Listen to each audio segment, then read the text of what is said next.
தான் அன்னைக்கு நான் உங்களுக்கு சொல்லல. இல்ல மேம், ஆனா என்ன அது நீங்க அதை கடந்து போயிருக்கலாம் தான் நான் சொல்றேன். நான் சொல்றேன், டோன்ட் இன்டரப்ட் மீ. நான் சொல்றது everybody, every woman has a different body type. என்னோட பிரச்சனை உங்களுக்கு எப்படி தெரியும்? எனக்கு ஹார்மோனல் பிரச்சனை. நான் பேசுறேன்.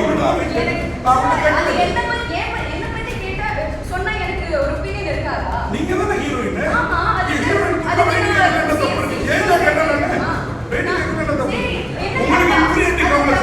நீங்க குண்டாரங்க தப்பு இல்ல. நீங்க ஆக்சுவலா மன்னிப்பு கேட்கணும். நான் ஒரு பிரச்சனை சம்பந்தப்பட்ட பிரச்சனை மன்னிப்பு கேட்கணும். நான் ஒரு நிகழ்ச்சி நடத்துறது ஷோ போட விட்டு பேசுறேன். தப்பா இருக்கு மேடம். மன்னிப்பு கேட்க சொல்லிருக்க முடியும். நான் அதை செய்யல. ஏன்னா இது படம் 100 கோடி ரூபாய் போட்டு நீங்க ஒரு படம் எடுக்கிறீங்க, டிஸ்டர்ப் பண்ணக்கூடாதுன்னு. ஆனா அவங்க பேசுறது திருப்பி என்ன சொல்றீங்க? நான் குண்டுன்ற வார்த்தை நீங்க பேட்டி கொடுத்தீங்களா, இந்த ரிப்போர்ட்டர் பாராட்டினீங்கல்ல, அவங்க தான் எழுதிருக்காங்க. உங்களுக்கு தமிழ் தெரியுமா? நான் குண்டா இருந்தாலும் ஒல்லியா இருந்தாலும் நீங்க என்ன பண்ண போறீங்க? நீங்க என்ன பண்ண போறீங்க? ஏன் இங்க ரசிகர்